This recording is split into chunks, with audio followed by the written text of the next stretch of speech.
morning, depending on who is watching this. My name is Amelie, and you are watching the Celestic Intelligence Podcast. This is a teaching that I'm bringing in today on trust, on how to make and build trust with others, and then some leaks of what trust looks like when it's broken, and some tools on how to redevelop that trust. So, a big part of my mission in this lifetime is ending toxic workplace behavior, toxic workplace culture, and replacing it with a really nice, embodied, and regulated, trusting team together. So, this is based out of the social and emotional intelligence teachings.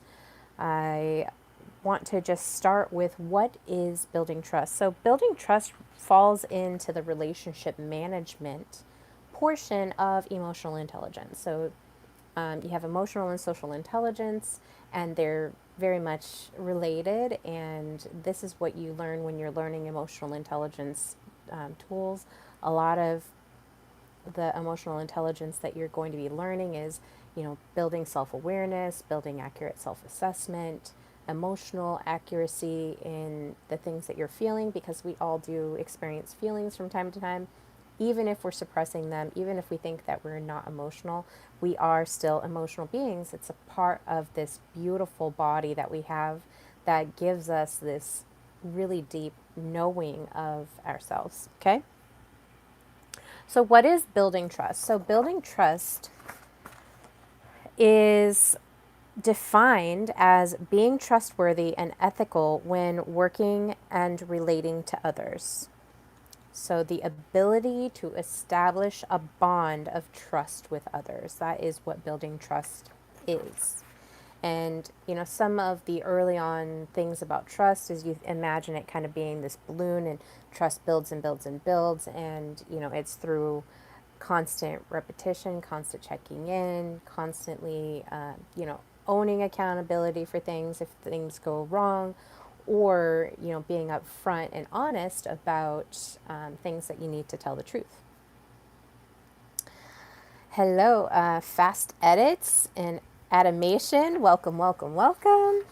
Okay, so people with this I'm from America, United States.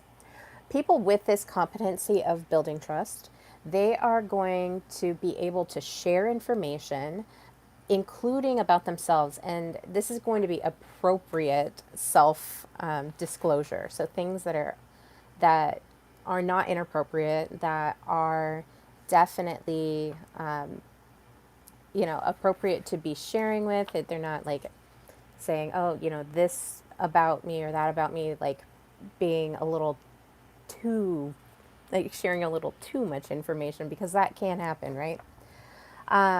The other thing that people with this competency is they are willing to be influenced. So people that are building trust with others are willing to be open enough to be influential.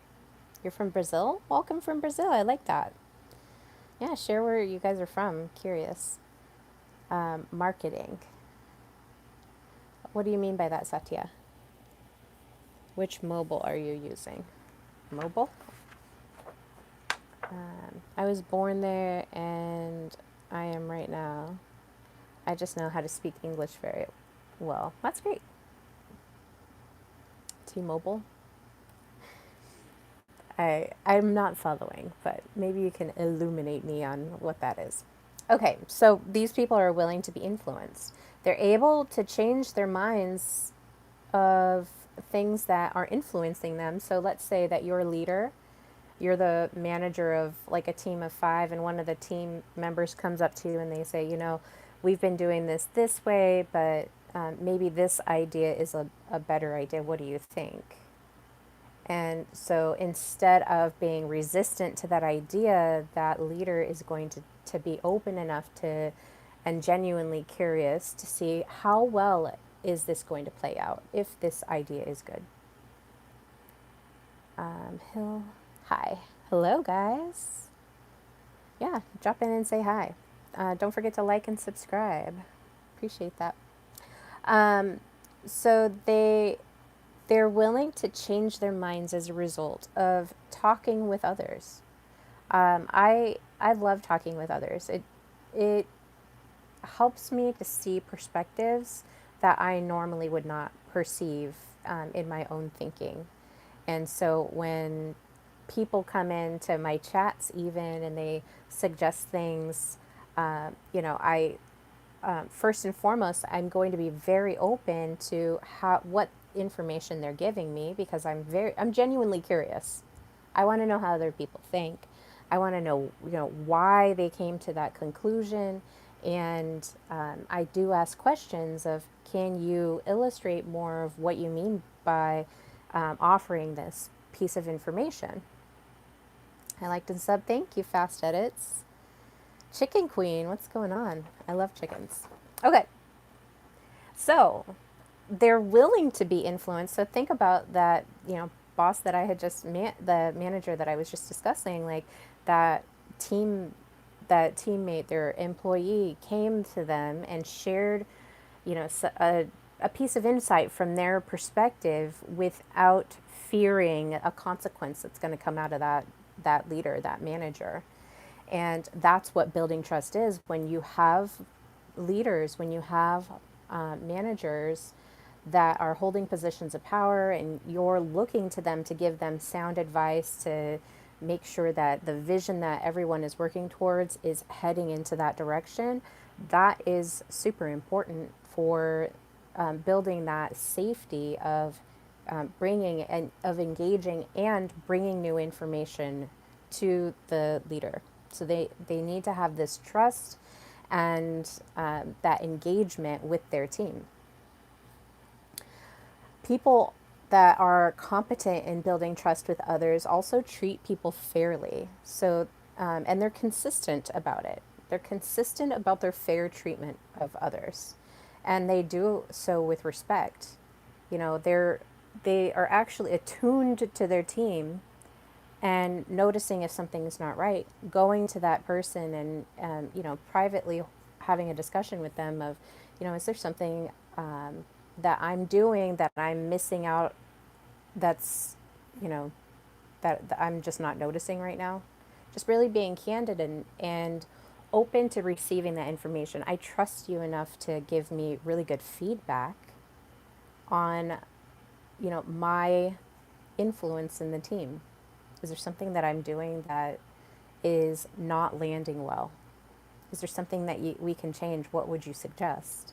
They're really coming to those people that they're serving as a leader with respect. They're respecting their opinion. They're fairly coming to them. They're consistent about it.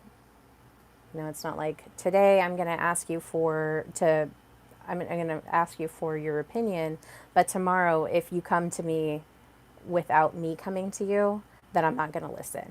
That's not how that works. They're going to come to them and they're going to listen every single time. They're going to be consistent in that trust, right? Am I a wrestler? I'm not a wrestler. Hi, Rebecca. Good to see you. You can't follow anybody. Did you see? You can't follow anybody. Did you see? I don't know that. So the next piece of information, the next competency is they genuinely care about others. So they genuinely care about their team. They're genuinely curious about their team and what the things that are going on in their life. They're not just coming into work, ignoring their team, expecting them to get things done, and then going home. They come to work, they engage with their team, even if their day is like back-to-back meetings. Let's say like Wednesdays are back-to-back meetings. They still engage with their team. They still find time to go check in with their team. They don't ignore them. Is that Batman on the wall when he was little? Yeah. Got lots of little bats up there. Oh, that's the direction. So they genuinely care about others. The other thing that they have is they maintain high standards of personal integrity. What is personal integrity? It's, being very consistent and ethical in the way that they operate. They also behave in accordance with their expressed beliefs, values, and commitments. Okay? So they behave in accordance of that. They're not showing signs of, I say that I'm like this, but I'm really not like this. They behave in accordance to whatever their expressed beliefs. Thanks, Rebecca. I know, I see that. So great. So they behave in accordance with their expressed beliefs, their values, and their commitments, and they know what those are. And if they're attuned to their team, they know what their team's value, what their beliefs are, what their commitments are, and how they operate within that. Okay. And the final little competency that people with this competency have of building trust is they deliver on their promises and their commitments. They deliver on their promises and commitments. And if for any reason that they're unable to do that, they excuse themselves from it before it is the time. So instead of saying, oh yeah, I'll go to X event, and then the event comes up and they just don't say anything. No, they say something. I had a commitment to go to this, function, and it's a couple weeks ahead of schedule, and I'm just not going to be able to make it. I really want to be there. I'm really disappointed that I can't keep that commitment. However, this other thing that came up in my life has caused me to where I am unable to go to that. So they build trust by following and delivering through on their commitments, on their promises. Think about being in a business that has told you, oh yeah, we'll give, employee raises. We've stalled out for X number of years, but now this year, we're doing well, we're going to give employees raises, and then they don't follow through with that. That broken promise breaks the trust between the employee and, the leadership in that business. All right. Aureliano, have you ever thought about entering the Miss Universe pageant? No, I have not. Can you say hi to Donald Trump for me? I don't think he runs the Miss Universe anymore, does he?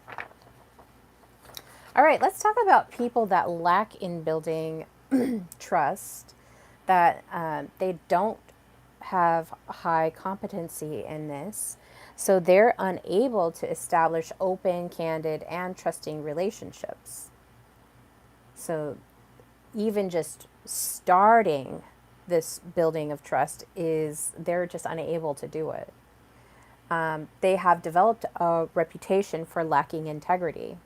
So if you think about vendor to vendor, the vendor to vendor relationship, if you've ever worked in, procurement or sales, vendor to vendor relationships have, you can get a reputation. So some businesses can have a reputation of, going all the way up and hitting their credit limit and then not paying. And that shows a lack of integrity. They made a promise to pay and they broke that promise. And instead of owning it and saying, hey, we know that we're at this, we're above this credit limit, but we still need the product. Is there anything that we can do? This is the payment arrangement that we can make. Instead of doing that, they just keep going and keep processing and not avoiding the issue, avoiding it. And that is not an open or candid, trusting relationship. That is a reputation of lacking integrity is definitely there. They make promises that they are not able to or do not intend to keep. So if you're hiring, let's say you hire a coach and it's going to be, $500, and you're like, I'll do a payment arrangement, $250 this month, $250 next month. You do your $250 this month, and then you have your next $250 and you don't pay it. You've broken that promise, so you're the trust in you has diminished in that fact, in that position. People lacking in building trust behave erratically. So they're not in their rational mind, they're reactive to everything. They're behaving erratically, and they tend to treat people poorly because of that. So instead of, coming and saying, this is what's going on, and being, having that self-disclosure, I understand that this is what's going on. We're working on changing it. What are possible options that we can do to still maintain the trust and work with the situation that we're experiencing? Nope. Instead of that, they're going to behave reactively. We demand that we get this product. We have to have it. And instead of treating that salesperson or whomever that person is that they're purchasing something from, instead of treating them kindly, they treat them poorly. And that doesn't build trust. And people that observe that and watch that, they know that if they're treating that person like that, they're going to treat you like that. And so what happens in that situation is the person who's observing that is like, I'm stressed out from just watching that. I know that I'm not doing it. I know that I'm not that person. I know that in my life that I don't behave that way. But if you're observing somebody doing that, or you're around somebody, especially a leader or an organization that normalizes this as one of the norms, like we don't talk about it, this is the behavior that it is, where people are being treated poorly, because you're watching it, your brain, so there was an experiment done on macaw monkeys, and the researchers were really into like large motor movements of the arm. So it was about the arm. So they're 111. So they're observing these monkeys, and the monkeys, they have all these, like, the little brain things on their heads. So their brains are being monitored. So the monkey that's actually like doing the executive function of movement, whatever it is, and the observer monkey that's watching the executive function of movement, both of their brains activated in the same location. So that means that even if somebody is doing something and you're just watching it, your brain is activating in that. So if you're watching somebody behave erratically, if you're watching somebody flip a wig, whatever you want to call it, somebody going off, somebody, acting in a way that is lacking competency in building trust, or even in treating others poorly, your brain gets activated by that. And you have a certain emotional response. Maybe not the same as the one that's executively carrying out the function, but your body is going to have a response to that. So if somebody is behaving erratically and you're like, you watch that, immediately what's going to happen is your survival mode is going to kick off. Immediately your survival brain is like, how do I get out of this situation? What am I going to do? Fight, flight, freeze, fawn. Which one am I going to do? Right? So it's really important that when you build your people around you, that those people carry, or even in a higher level, exemplify the values, the commitments, your beliefs, anything that you want to embody. You want to have those people around you, particularly the top 5 people. The top 5 people that are in your group are heavily influential to you. It could be your family. It could be people at work. It could be, relationships, friendships. Whoever are your top 5 closest people that you are the most closest with, whoever those people are, check out how they behave. Think about how they behave. Do they behave in a way that, I like, or I'd like to be? Or that if I'm watching them and my mirror neurons are going off, that it aligns with who I am? I did a stream the other day and I was like, think about who you align with. Do you align with them? Are they holding, even my roommate, I had to be really, upfront about a certain a certain thing. Like, there's characteristics and behaviors and values that my roommate holds that I don't necessarily hold.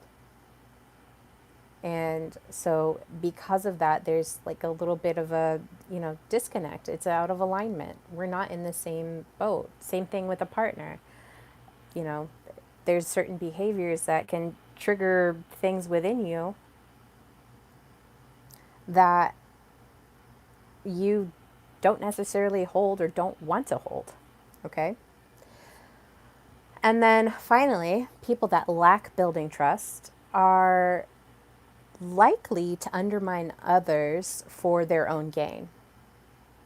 They're likely to undermine others for their own gain.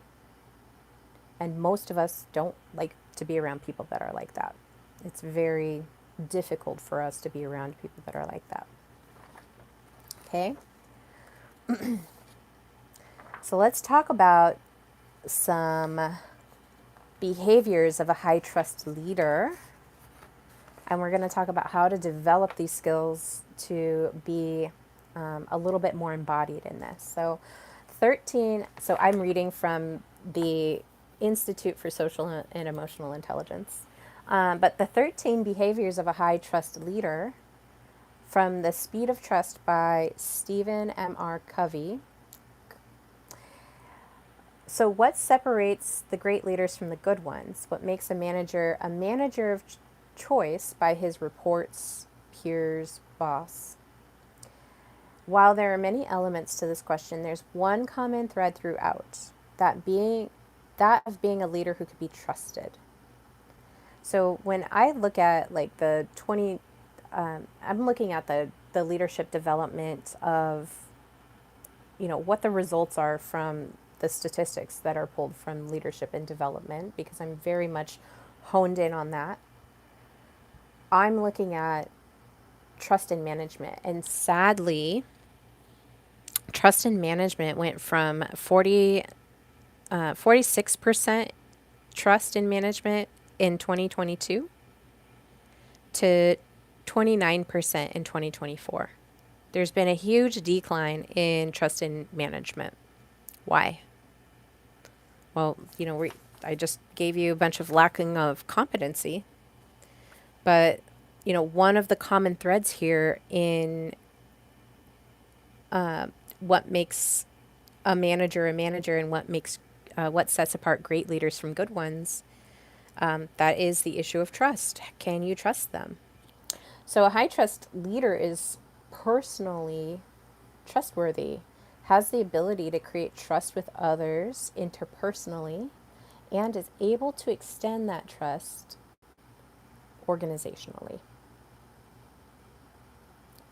This sounds a lot like nervous system leadership, right? Because it's connecting. It's interpersonal. It's connecting. And then they're able to extend that trust throughout the organization. So high trust leaders understand the importance and impact of their trust in their personal and their professional success, as well as for their organizations. All right. But let's look at some of the key pieces here. So one of the 13 behaviors is they talk straight and they keep their word. They're not like just saying things to fluff up one person and get them off their back and then do that to another person. No, they talk straight. They're like, look, here's where we are at fiscally. Here's where we are at culturally. Here's where we want to go. This is the steps that I'm taking to do that. And then they keep their word and do it. Number 2, behaviors, they deliver results. So they're not just talking. They're not just talking straight. They're keeping their word and they're delivering results. Okay? So they make and keep results. That's another one. Make and keep results. So they make their results, they hit their goals, and then they have more results that come after that. They commit to a grander vision. Maybe the vision is to transform the company from being the the fourth best to the first best. So they're constantly delivering results and maintaining that commitment to being number one. All right. Number 4 is they listen and understand first.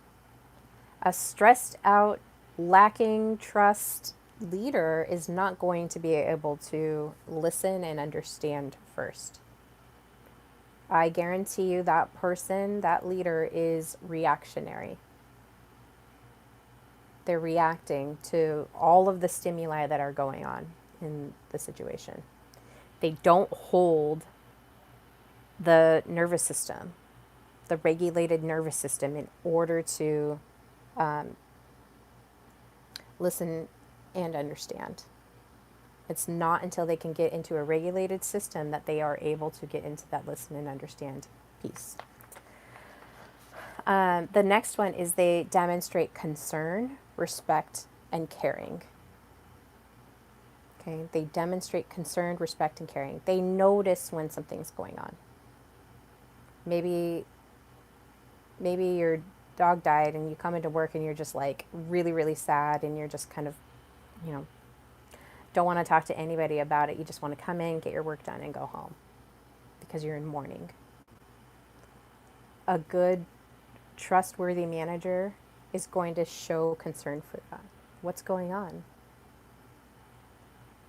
You know, they're checking in. They're attuned to you. They're attuned to their team.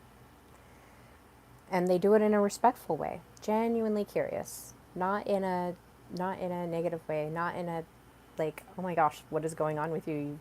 You know, you're usually blah blah blah. They come up and they're like, man, is something going on? Do you want to talk about it? We can go talk about it privately. We can go to coffee, go for a walk, whatever. They're going to demonstrate genuine concern, genuine caring, and do it respectfully. The sixth behavior is create transparency through being open and authentic. Okay? They're going to be very transparent about things. Now, obviously, you can't be completely transparent about all operations going on, but they're transparent with certain members of their team. They know that, okay, I trust you not to say anything. Here's where our department is going. I've had bosses that have done that, and I appreciate that. I'm like, you trust me enough to share this information. That's great. I like that. They're open and authentic about where they're at. You know, maybe they know that, I really want to be a better leader. I'm going to be taking action in order to do that so that I serve you guys the best, so that you guys come to work and perform the best, and that we all succeed in that. Okay? They're very connected to that. Number 7 is they make it right when they're wrong. So they're accountable. They hold accountability for things that happen. Maybe they decided to set a goal, and in order to get to that goal, that failed, so they had to like own that. That was my idea. Are there any other better ideas of how we can achieve this goal? Because this one fell flat. And, I really apologize for that. I'm owning it, though. I'm not going to, like, blame it on my other team, on my team. I'm owning it, taking accountability. I can't tell you how many times I've taken accountability for things that I didn't even do, just so that we can just move forward, because there was just a lot of inertia that happened when nobody wanted to take responsibility or accountability for a thing that failed. And it's just like, you know what, I was involved with that. I'll own it. Let's figure out a new solution to make sure that the goal is achieved. And sometimes that can feel terrible. It's, sometimes that decision or that action costs a lot of money. And now it's like, just own it, move it into the past, and like, let's continue going on until we can achieve our desired outcome. Okay, so they make it right when they're wrong. Sometimes they make it right even when they're not wrong, but they own it. They still have accountability. They're not going to throw their employee under the bus. They know that their authority and responsibility over that team means sometimes having to take certain hits. Okay? Number 8 is they demonstrate loyalty to the absent. So just because somebody is not present does not necessarily mean that they're going to talk crap about them, right? They demonstrate loyalty. You know what? That person's not here to talk about whatever. We're just not going to talk about that at the moment until I can have a conversation with that person. We're just going to leave them out of the equation here and talk about who is here and what we can do to make it to our next objective. Number 9 is they continuously improve and are continuously looking to seek feedback, honest feedback. So I've had many different managers, and some of the better ones are like, how am I doing? How am I leading you? What is your feedback? I want honest feedback. I know that in a situation, Vince Vaughn would have his crew of comedians, and they're doing tours and whatever they're doing, but like he's very much like an alpha in that I know that alpha is such a charged word right now, but he's an alpha in his group, and he would ask every single member of his team he was leading, hey, how am I doing? How is this? How is that? How's the structure? Give me the true feedback. Give me honest feedback. He really wanted to seek out that proper feedback because he was looking to continuously improve. He was looking to be improving.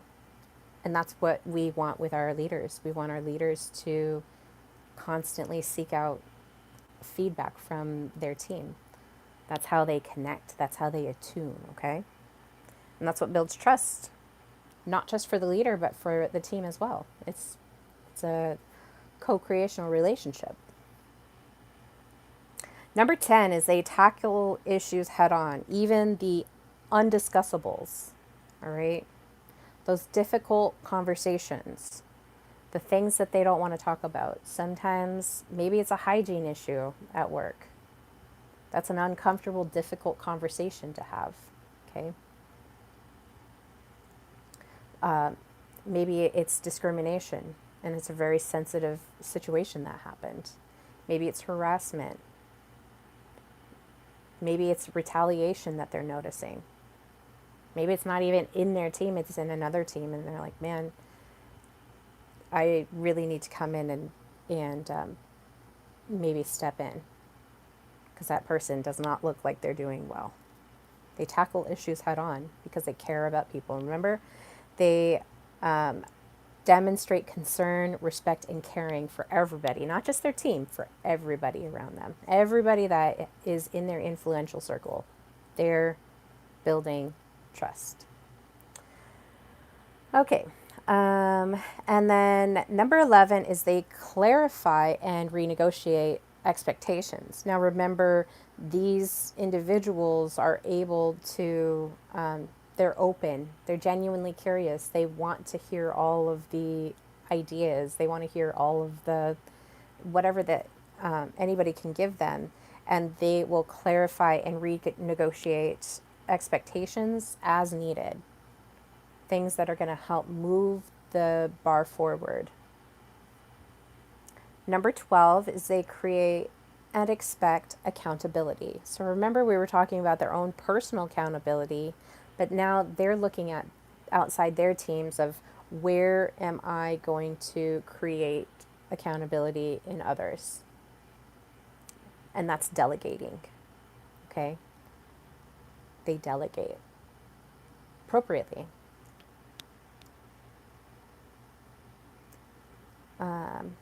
Emergency situations, Indians growing way too much at an alarming rate.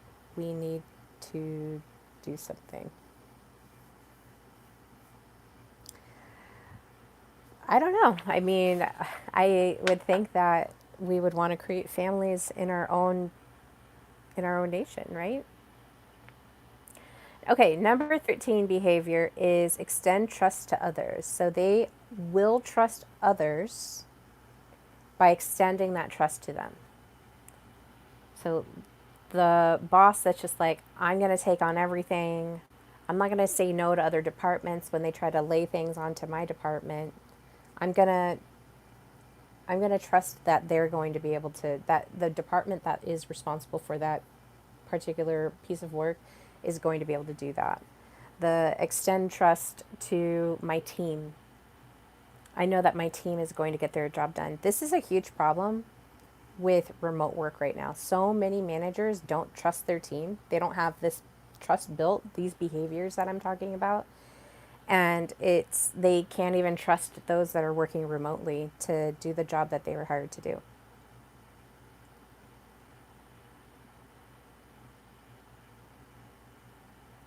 Um, every other live I've been to, either they are asking Visa or scamming our people. I haven't seen any of that here. On my lives? All right. So let's talk about the trust makers and breakers checklist, okay? So trust means that others have confidence that you're going to be consistent in your words and your actions. You have the best interest of others in mind. You're demonstrating respect and value for others' talents, skills, and experience. And you are adding value in relationships. So trust makers are going to learn about people's personal and professional lives um, appropriately, and their interests and what their aspirations are. So if you have a trust, you have a trusted leader, you're going to be able to tell them, this is my goal, this is my aspiration, this is where I want to be. And they're going to take that into consideration, okay? And they're going to know that about you. They're going to remember that about you. They're going to know what motivates you. They're going to know what hobbies you have, because it's fun and interesting. Oh, okay. I've taken up ballroom dancing too, right? Trust makers share your personal and professional information about your life, interests, and aspirations. So they not only learn about it, they can share appropriately with you during work. So they'll just know things about your personal and professional stances on certain things, your goal, your 5-year goal of where you want to be, your 1-year goal of maybe skills or trainings that you want to take. They're going to share that, and they're going to think about it when they're doing your professional development. And they're genuinely curious about, how can I develop you even more? Okay. The next thing trust makers do is they ask about others' feelings and thoughts regarding a particular situation. Okay. And they're genuinely curious about it. They're not attacking. They're not using you statements. They're not, starting a fight. They're doing it in a genuine, curious way of what are others' feelings and thoughts about these situations that are happening, that are popping up. Trust makers also share your feelings and thoughts regarding a particular situation. So maybe they don't necessarily act on what you're sharing, but they are able to know where your position is, okay? They ask the rationale for actions. They ask rationale for actions and decisions. Okay? They're looking to co-create. They're not in it just for themselves. They're looking to co-create. And then they share not just for others, but they share your rationale for actions and decisions. So they're looking at others and also your rationale for certain actions and certain decisions that are being planned or planned to be made. They ask others for their thought process. So when an idea maybe sounds a little confusing, they ask more questions. I genuinely want to understand the thought process. Can you start from the beginning and play it out so that I know what the end goal is here? So they ask for the step-by-step thought process of, if we do this, how are we getting to this? Okay. They share your thought process. Okay, trust makers do. So they're asking others and also you. They're connecting with everybody. They check for understanding, so they're able to hear what you say and then repeat it back with clarity, demonstrating that they understand what your thought process is, what others' thought process is, and that they're considering that as they're weighing out what decision, what action is this going to achieve our goal. And finally, trust makers express appreciation for others. Okay? They genuinely appreciate the contributions their team makes.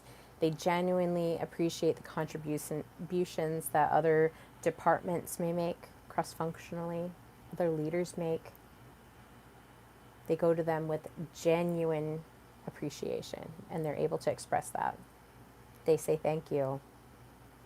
They notice when you do an exemplary job and they say and or take action to do something to show their appreciation for that. There's expression of appreciation. I used to tell my boss, I'm so cheeky. I used to tell my boss, okay, you want to show your appreciation to me? I like gifts, traveling, money, and food. And don't give me too much food. Like, I'm gonna like take that off as an appreciation because that's an easy one. But the other ones, like when I do a great job, I want to be appreciated in one of those forms. Just pretty open about it. Reminded him constantly about it. Very cheeky about it too. Part of me was being funny, but part of me was like, no, I'm serious. That's how you show me you appreciate me. Okay, so trust breakers, these individuals are going to fail to deliver on commitments. They're going to withhold information. They're going to look out for their own best interest instead of the interests of others.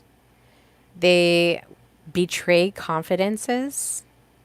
They take credit for others' work. So if you've ever had anybody take credit for your work, and they didn't give you credit for it, you know how that might feel.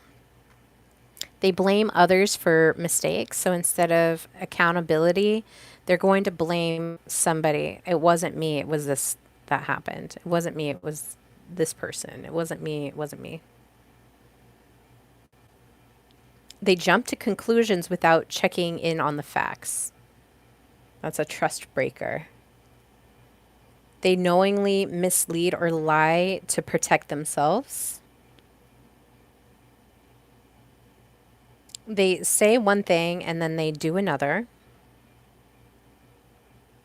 And then they micromanage. They're constantly double checking the work of others because they just don't trust them. They don't trust them to do the work.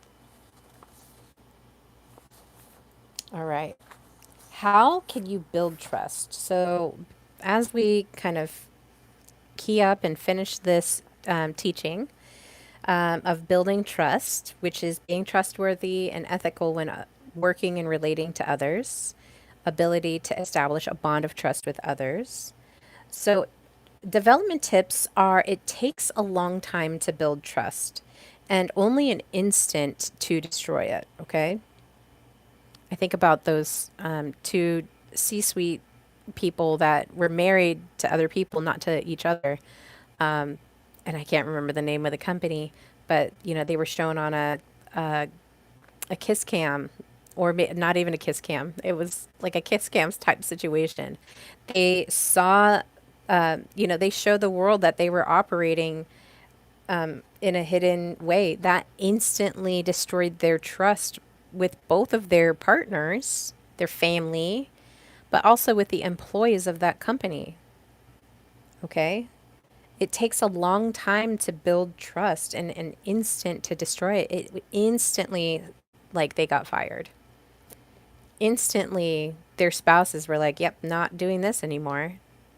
And then instantly, the board of directors of that company and the employees are just reeling and likely humiliated and or embarrassed that this spotlight came onto their team, onto their company from, the mis the poor actions, the poor decision making from their CEO. Leaders hold a lot of responsibility and authority over others, not just for their companies, but for the clients that are associated with that company, for the share, not just for the shareholders, but for their families, not just the C-suite families, not just the leader families, but the families of everybody that's involved in their company, in their organization. They have a deep responsibility of keeping and maintaining that trust. All of the following development tips must be practiced on a regular, consistent basis if you wish to build trust. So remember, at the beginning, I did go into those with the competency of having of building trust, and then into those lacking it. So trust is really, really important. I think trust and love are like the most important things that, keep relationships together. It's almost like this really, it's like a gluey piece. Men want to be trusted in a relationship. Typically, they want that trust. They want to trust the truth telling of their, partner, and women want to be loved. So trust and love, like they really go hand in hand. Although somebody said appreciation was more important. You guys can tell me, like, is that more important? I think it's trust and love, but I just have a different opinion about it. I can't remember who it was. They popped into my live stream once and they were like, what do you think is the most important thing in marriage relationships? Hi, Cashley. Thanks for subbing. Love that. I'm just doing a teaching right now from the Social and Emotional Intelligence Institute on building trust today. Okay, so next development tip is build personal relationships with others through listening carefully to what's on their minds and in their hearts. So building personal relationships is super vital into attuning and to caring about other people and building that trust community that you have. So this is done when you're thoroughly listening to what's being said, what's on their minds, what's on their hearts. I have a teenager that's, full on in adolescence, and just changing from being a child into this adolescent. And like you really it's kind of going back to the basics of how am I listening carefully? Am I understanding what's going on in their minds? Am I understanding what's going on in their hearts? Am I open enough and trustworthy enough for them to connect with me, right? All the meanwhile, I'm going through my own personal changes. How do I manage all of that? Am I continuing to build this strong personal relationship? The next development tip is always deliver on your commitments. If you say you will make a meeting or do something, don't make it a habit of canceling, and follow through on what you say you're going to do. This is an interesting one. So if you do say that you're going to do something, genuinely mean that you're going to do it. I call this the let your yes be yes and your no mean no, right? A lot of people will say yes to something when they really mean no. Like they're scared to say no to something. I think about all the people that tell me, and I get told no all the time. People tell me no all the time. It's fine. And then in return, I'm like, when somebody asks me to do something, I'm always like, yeah, I'll do that. Heck yeah, I'll do that. I'm like, down. Let's go.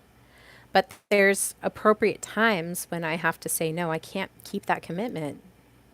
I'm going to be unable to keep that commitment. Maybe some emergency thing comes up, but just as much as you can, like keep your oath to whatever you're committing to.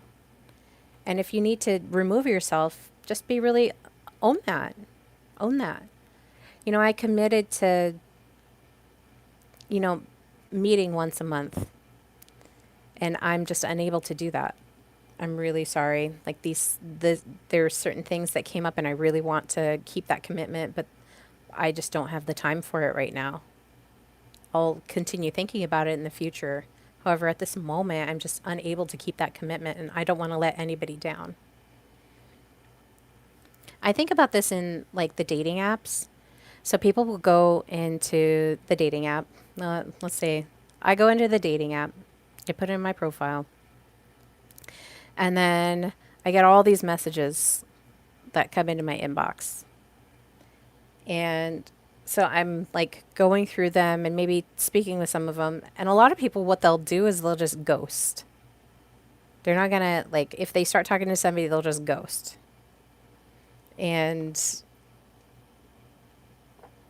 it's like if you start a conversation, at least appropriately end it. Hey, it's been really nice getting to know you. However, I'm just not feeling that this is a good match, right?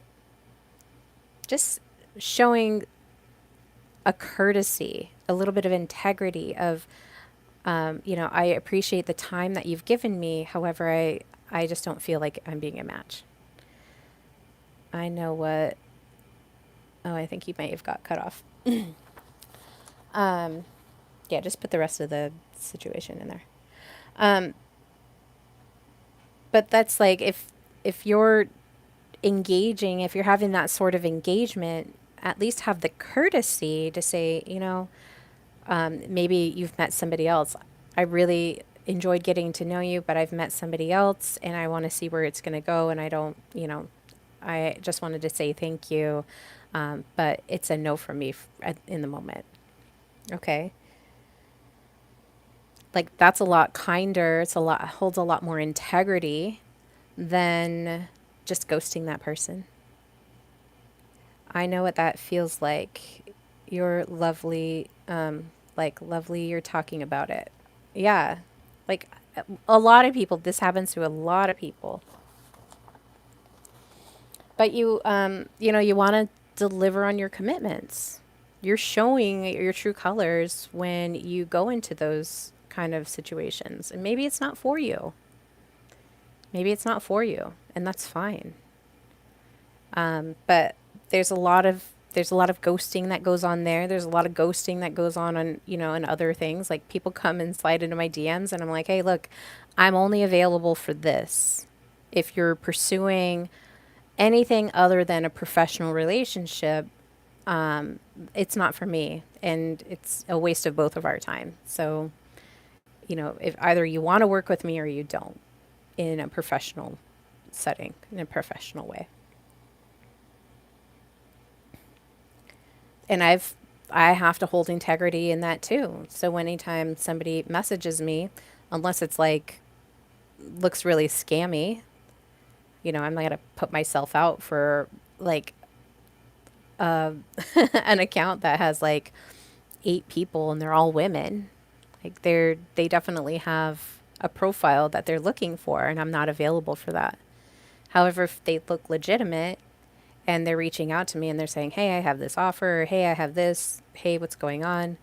I check in with them and I'm like, hey, this is what I do. Are you interested in working with me? What would that look like for you? Okay, if you're not interested, that's good. Thank you for letting me know. And, I wish you the best. So really holding integrity in your, not just your commitments, but in reach outs, in that kind of stuff, especially if you're going into, whatever situation. You want to deliver on those commitments. Okay. And then if you're making a habit of canceling, let's say that you're like, oh yeah, I'll go on a date, and then you cancel. Go on a date, cancel. Oh, I'll do this. I'll call you, cancel. and not even like cancel, but you just like don't show up. You just ignore it. Um, People take that a certain way. Like it definitely violates a trust, and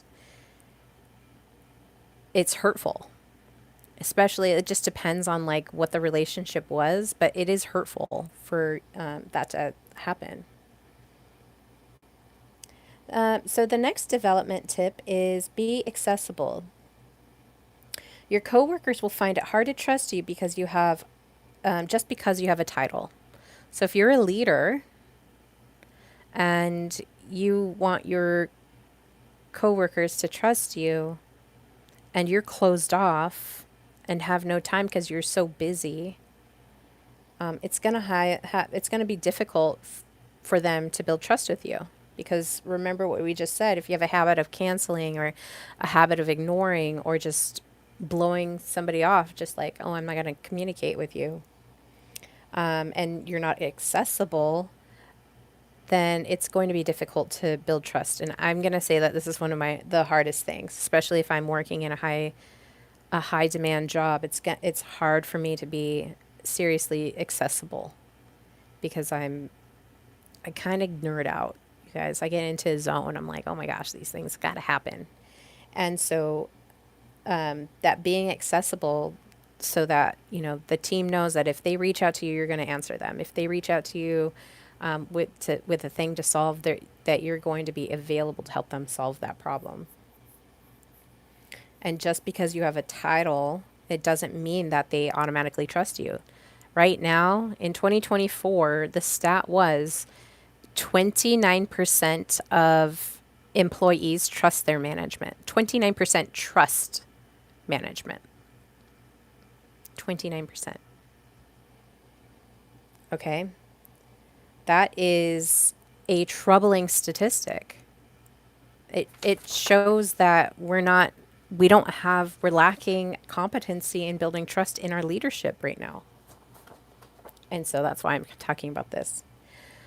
The other development tip is never knowingly mislead or lie to your team. Like if you do that and you notice that, okay, that was an incorrect something, immediately go to your manager or your team that you share that information. Say, hey, look, I was completely wrong about that statistic or that information that I shared. I have to retract it. This is what the truth is. Never knowingly do that, though. And when you do, like, own it and correct it in real time.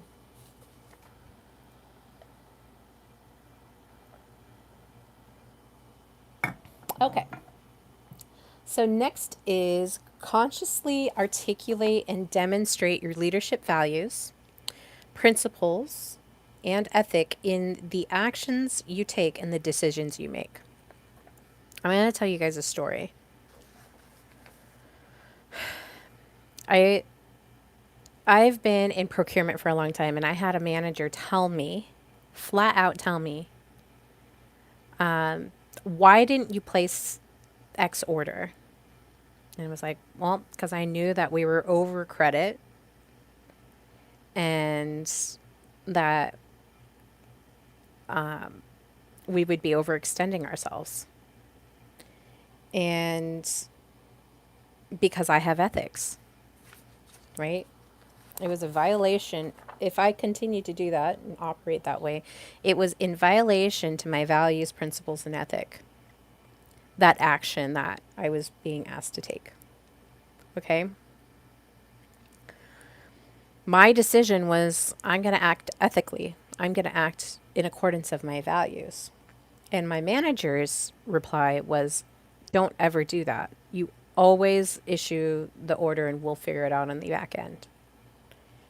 And unfortunately, I just continue. I was like, okay, I'll do what you say.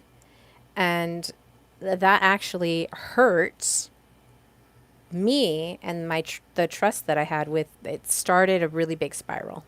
Okay? That action started a really big spiral. And I would highly advise you, if it goes against your ethics, if it goes against your morals, if it goes against your values, and your manager asks you to do that, you can say no. Don't let them bully you into doing something that violates how you operate. The right response is no, not going to do that. How else can we figure this out? Because I'm not going to do that.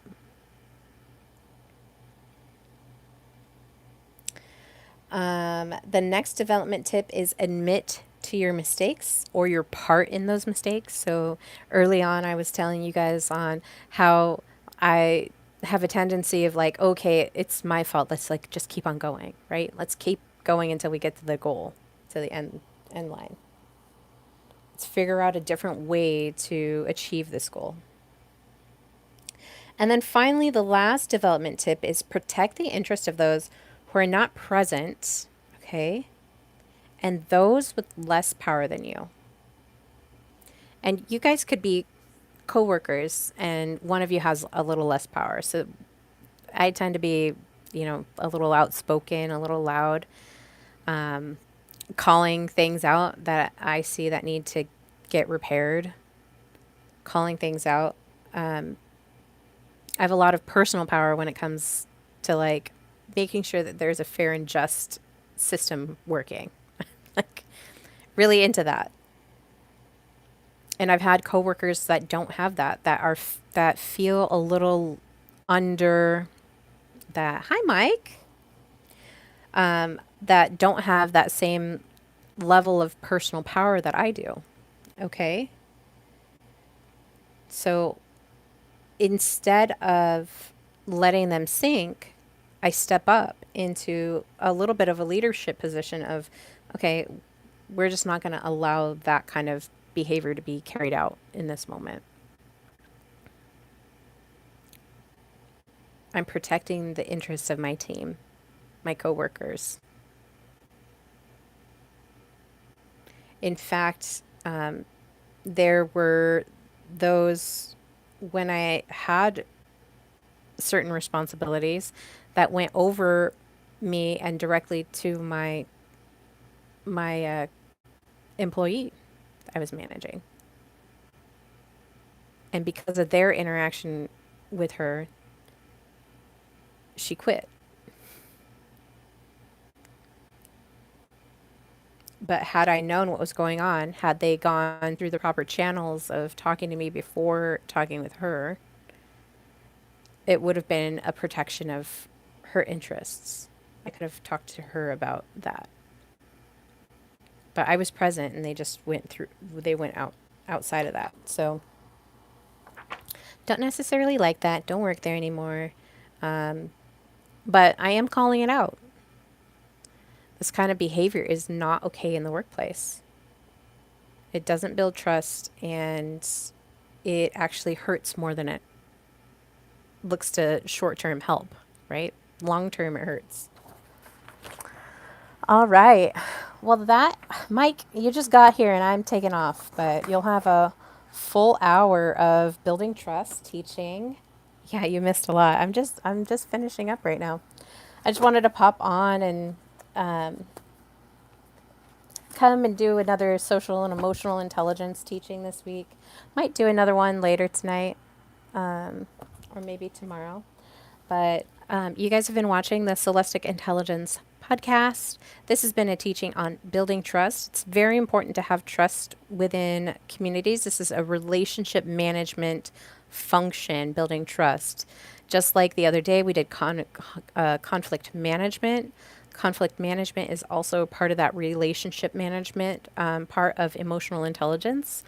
And in sharing this, it just helps me to really deepen and remember and bring to remembrance a lot of the core competencies and the lacking competencies of each of these pillars within the emotional and social intelligence network within ourselves. And you guys know that I love talking about body intelligence and the celestic intelligence, which is all the whole intelligences. But you guys are, I will probably come on live tomorrow. I'll schedule something later today and I'll come on tomorrow so you guys know when it is. But thank you guys for joining me. Thank you for liking, for subscribing. If you want to support me, I have a Buy Me a Coffee. You can support me there. I think I have a couple like Cashapp and Venmo or something like that too, if you guys want to support me there as well. Anything helps. It's a nice exchange of energy and it helps keep me going and motivated to share with you guys. So I love y'all. Happy Thursday, and I will see you all later. Bye.